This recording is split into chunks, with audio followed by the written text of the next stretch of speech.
little bit closer.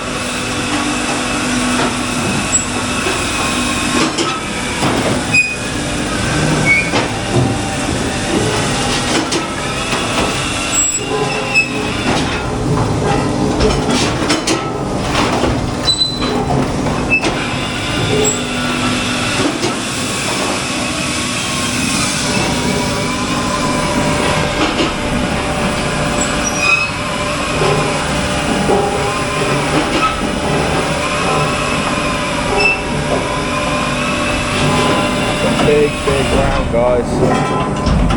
Max diameter. We'll get that second log up behind it. There we go.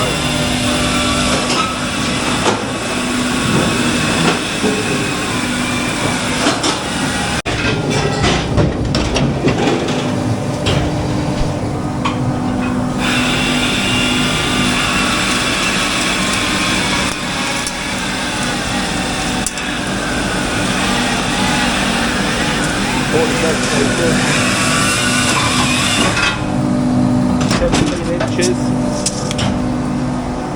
17 inches. Tiny bit more in the bag, that's how the bag filled up. All the run home, guys.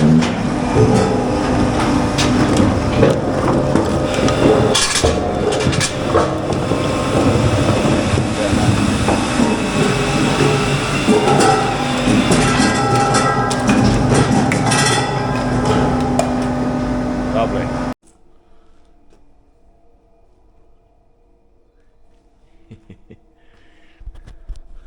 Just listening to Joe Rogan's podcast, number 1000. It's Tom Segura and Joey Diaz, and obviously Joe Rogan. It's absolutely hilarious. Jumped out my seat and someone jumped straight in it. So yeah, we're just going to vented bags. I'm on my own.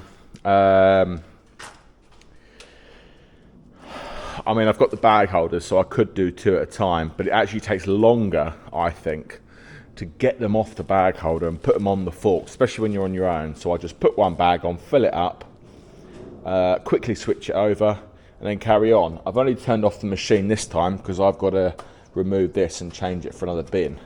I want to clean up this little bit here as well.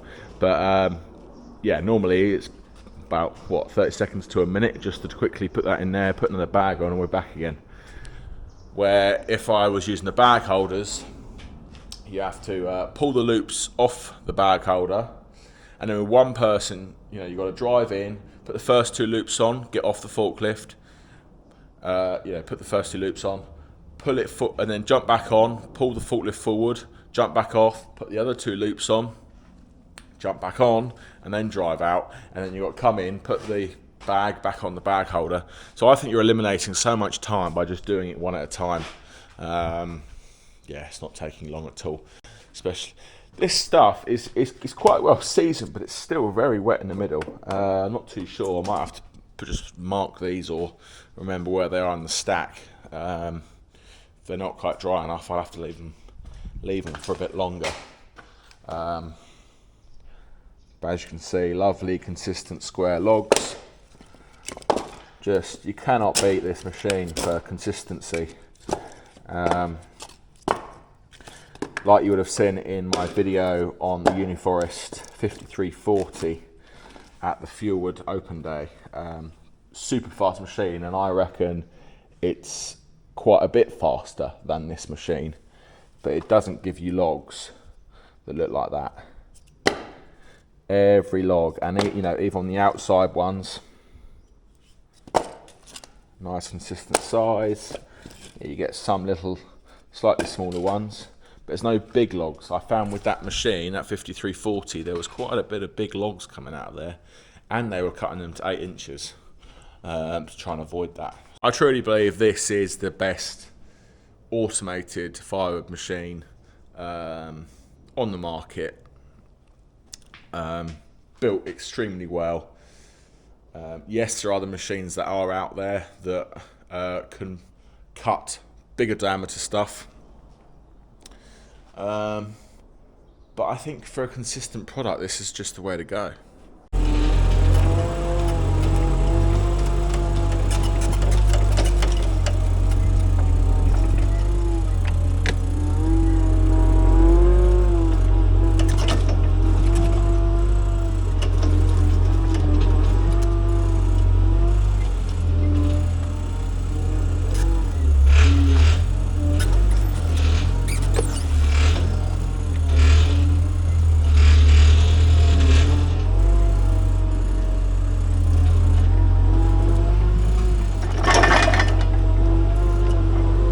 that all yesterday,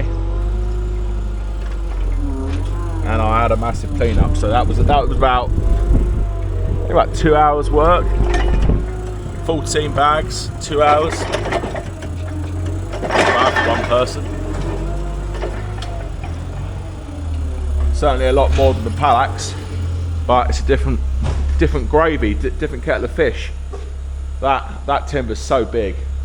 I'd love to know how many logs you get out of one of these rounds. I mean, you know, each log's about this big. I mean, I bet that if I wanted to put that through a conventional splitter, it would have to be a 20 way, 18 to 20 way, maybe even more. So yeah, it's the only way to do it. Get consistent sizes, go through an X-shaped machine like that.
Right, so where's all the big timber gone?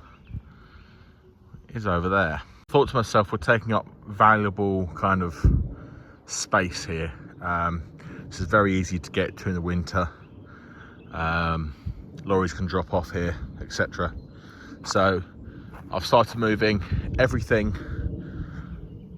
that's too big for the factory over there, because I did get a quote for a very large Firewood processor, and it's quite a lot of money per day. So I think to justify it, we need 200 tons of that or something, plus, to get them down here to process it.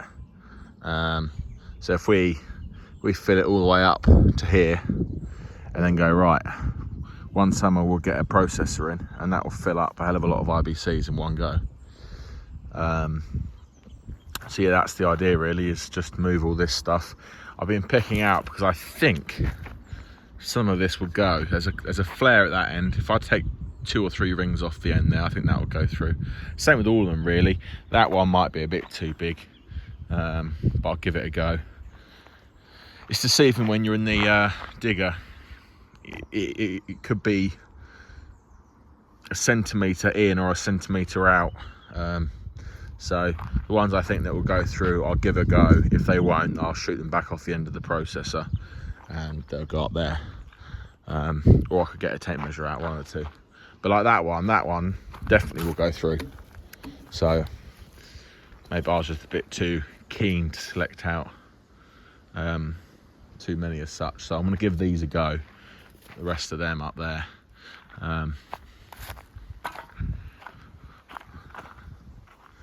So I'm planning on kind of, this is going to be an overflow cordwood kind of place. There's already a gap in the tree and the fence there, so I may reinstate that one year, not this year. We'll see how it goes, but I could put either a hardcore or a chalk track in here and bring it up to here. You could have this stack on the right hand side and then a stack on the left hand side, and then kind of halfway down here it could Y, and I could have a track that went down here as well, because then I could double stack. I could have a stack here and a stack here, like one 3 metre length, one 3 metre length, and then I could grab from both sides, and this would be all storage then that I'll ever need, I think. I don't really want to stack stuff as high as I was. We need to keep it a little bit better, really, a little bit. The rule of thumb, if it's 3 metre lengths of timber, it can't be stacked any more than 3 metres high. So I need to try and get down to that, really, for the health and safety aspect of things. Like, that's too high, really. I think it's perfectly safe, but that's what the forestry boys say, so maybe we'll start aiming towards that. But if it's only 3 metres high, we'll only get maybe 200 tonne each side of the track, and that's not enough. So if we get another 200 tonne down there, another 200 tonne either side of here, you know, we'll start to get up to where we want to be. We obviously don't need all the timber in stock every year, but I want to get to that point where I'm nearly a year ahead, because we haven't got to worry about timber as much. It also starts to dry out. It also means less time in the cage than in the kiln. Guaranteed moisture content as such. So we're only on kind of like 6th year doing this full-time Firewood, and I'm just slowly building up on where I want to be. Obviously we've done the investment with the cages and the concrete there for drying them out, but we've got accessible land here that we can stack up firewood and get it naturally drying in the cord.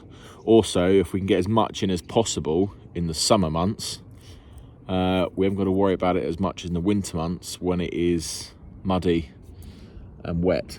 So that's the plan anyway. But the main thing is just getting that oversized up there, out the way. And we just want to utilise this space up and down the main track as much as possible, because these are where the lorries can get to at the moment anyway.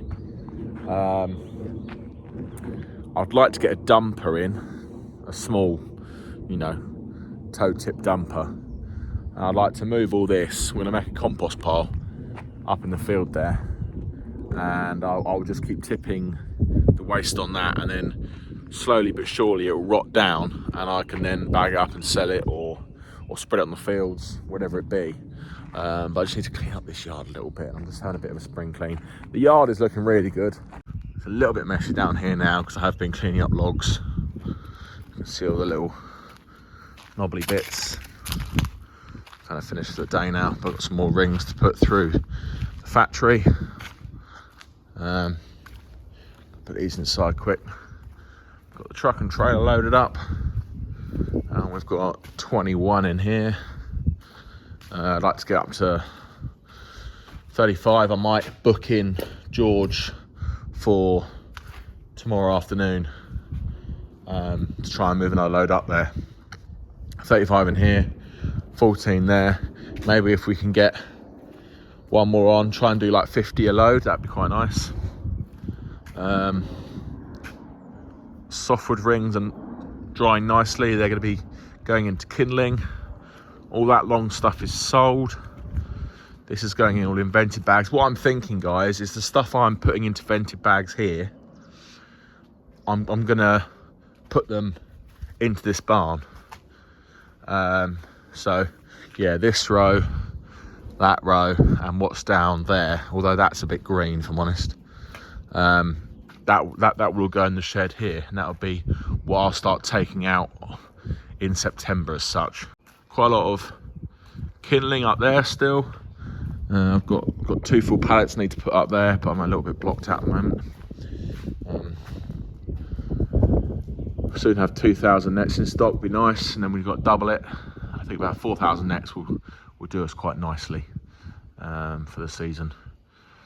And yeah, kiln dried logs up there. They're slowly going out for the pizza guys, and then coming into kind of August, I'm going to bag up 100 of those, so we've got a bit of a buffer.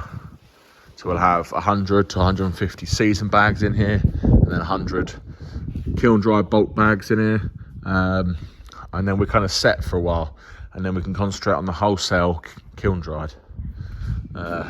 More kindling blocks, obviously kiln dried nets slowly going out as well. It's all going well, all going well. Sorry, the video's been a bit slow. There wasn't 2 videos last week. It was just one on the Friday. And I know that because I finished editing it today and it's uploaded. But no, it's really nice to get back on the Fuelwood factory. It's just working really well, if I'm honest. Slowly plodding through it. There's lots of timber up there. I'm picking out anything that looks green. I don't want that going in the bag at this stage, green, because I know it won't be dry for September. Because we're coming to the end of the barn now, I just can't afford to put anything green inside the bags. So we're putting it all aside, all the green stuff. I'm processing all the season stuff. That ash is part seasoned, that'll be fine. But yeah, I just can't afford to put anything green in the bags now. If we find anything green, I'll put it aside and we'll put it in the cages, and that'll be the start of the seasoning process for the kiln. Like I said, I've got 90 other IBCs up at the second depot. Once we clear out all them IBCs into vented bags and put them in this shed, we'll have loads more. I think I'm up the 400 mark with IBCs now, I believe. We could get a couple more loads in. Like I said, I would like to go up to the 600 mark, but then it also depends on space, because it's taking up quite a bit of space here now. Obviously, when this container's moved round to there, that'll give us quite a bit of space, but I've got empty IBCs for sawdust down here that are full. And then, yeah, it kind of goes all the way out to where the Palax is. And then there's burner fuel and scaffold boards for the burner. I'm not going to turn down free burner fuel. Really not. I mean, that's going to be potentially a lifesaver in the winter. Although we're probably going to start going through it soon, because there seems to be quite a regular supply of it at the moment. So yeah, space comes down to it as well. I need to put the trailers back down there and the boat back down onto the hardcore instead of the concrete, and that'll give us a bit more space. And I will start going 4 high with the IBC, so that'll help a lot as well. So yeah, sorry, a lot of chatting in this video, and quite a lot of time lapses. If you did enjoy this video, don't forget to hit the like button, subscribe. I'll see you guys in the comments, and I'll see you on the next one. Cheers.